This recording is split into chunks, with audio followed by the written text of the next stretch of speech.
Welcome to the Liberty Watchdog Network, a highly enlightening show that discusses America's founding principles and how they still apply today.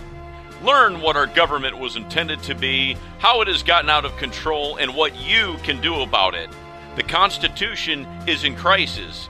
If you are a concerned American about the direction of this country, then you are not alone and must tune in every Wednesday at 4 p.m. Eastern Standard Time.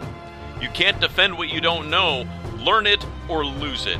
Please be sober-minded that what we are about to share will be shocking to you.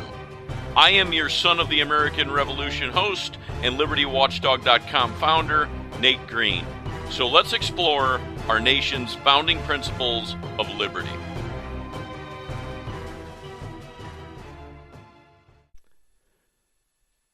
Good afternoon, ladies and gentlemen. Today is October 11th, 2017. I thought it'd be fitting today to talk about what's been going on for quite some time. There's quite a few groups out there that are related to the Tea Party that have been calling for a ConCon, or a constitutional convention. And I thought it was very important to talk about and warn that this is a dangerous and just not a good idea. The reason being, what we had take place in 1776 was a true anomaly. The one thing we have to remember is that the very first day of the Constitutional Convention, the very first day, do you know what the Founding Fathers did? They prayed. Something that we see lacking within our representation today. The founders knew, as Franklin knew, that if you don't have God at the center of your nation, your being, your family, your society, then you have nothing. You have no moral barometer, no test of virtue. You have to have some center foundation that is based on something that is unchanging, unrelenting, and inalienable or unalienable. And that is our Creator, Lord and Savior, Jesus Christ. We can go back even to 1988, when Warren Burger, former Chief Justice of the Supreme Court, argued along the same lines when he vigorously opposed convening a constitutional convention. In a letter that he wrote to Phyllis Schlafly of Eagle Forum on June 22, 1988, he stated, "I have also repeatedly given my opinion that there is no effective way to limit or muzzle the actions of a constitutional convention. The convention could make its own rules and set its own agenda. Congress might try to limit the convention to one amendment or to one issue, but there is no way to assure that the convention would obey. After a convention is convened, it will be too late to stop the convention if we don't like its agenda. The meeting in 1787 ignored the limit placed by the Confederation Congress for the sole and express purpose." So basically what he was saying is that, look, the dangers are anything can go. And being you already have non-representing representatives that completely are outside the scope of that which they gave an oath to, the Constitution, the Declaration of Independence, God's law, then how can you expect a virtuous constitutional outcome from those, through their voting record, have already proven that they ignore it? In fact, it comes down to asking these individuals that are pushing this agenda simple, basic constitutional questions. Number one, where does liberty come from? Number two, how many delegated powers does Congress have? Number three, what about the Supreme Court? What about the President?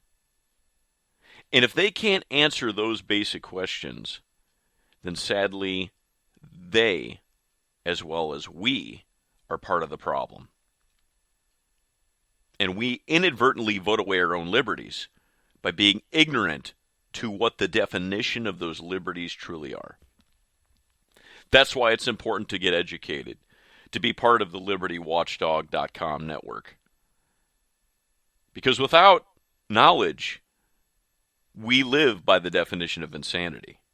Repeating the same thing, expecting a different outcome. It has never worked in the past. It will never work in the future.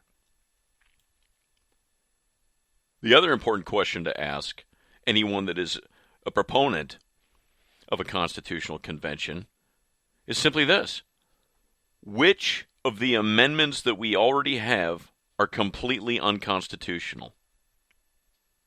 Because any true student of history, constitutional history, the history of our nation, can answer those questions.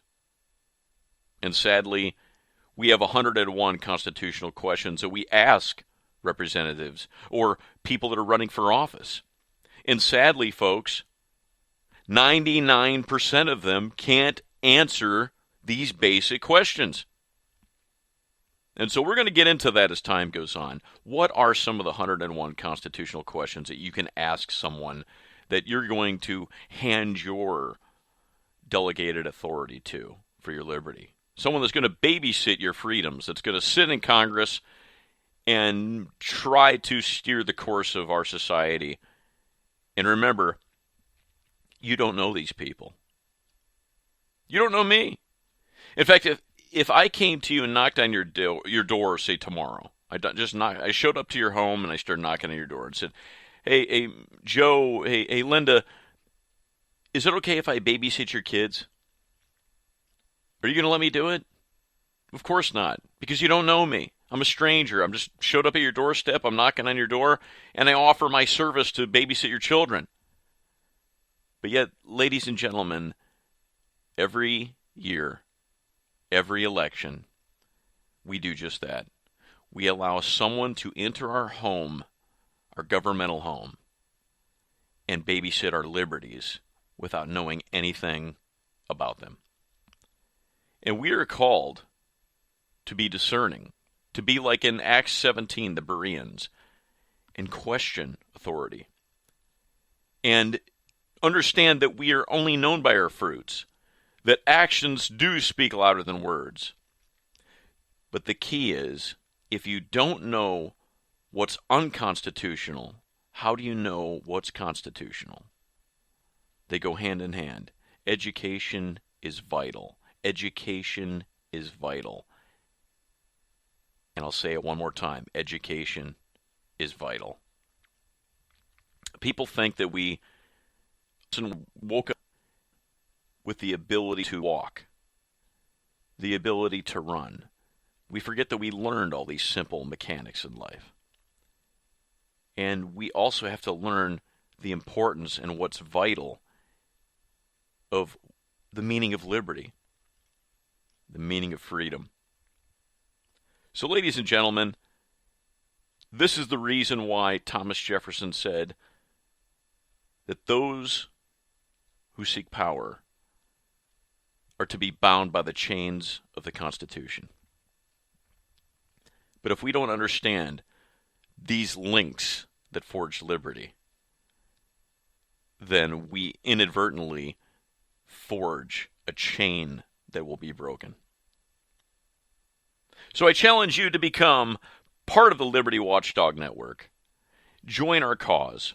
We need your help. We're trying to reach America. We have been for many years. We've been doing this before the Tea Party movement, before the Glenn Beck 912 Project, and before a lot of other factioned groups that have started. These 3%ers, and the list goes on. But we need your help. Because in this nation, we have to go back in time, that less than 3% of the populace supported the cause of liberty. And today, sadly, folks, that number has not changed. But just a few that we can reach, that we can plant seeds of true history, true knowledge.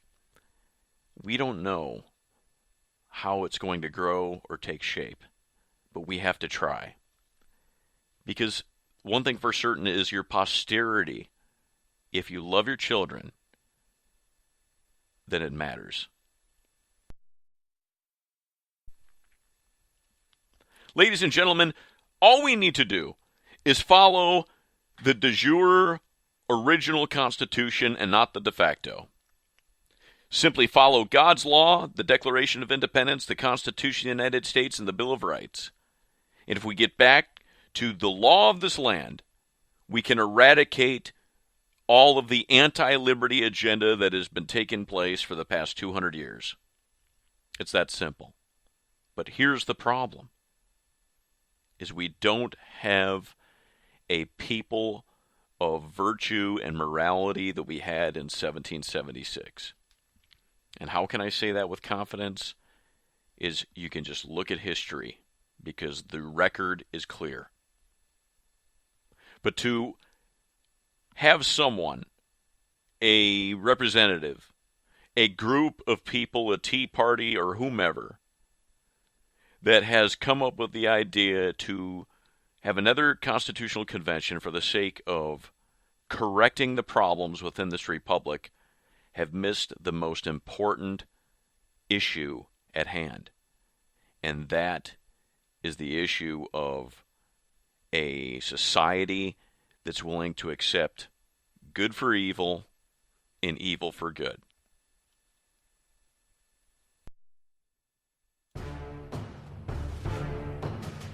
So in closing, ladies and gentlemen, I challenge you to learn real American history and get educated. Join the Liberty Watchdog Network. Go to libertywatchdog.com, join our email list, and become a Patriot Radio partner.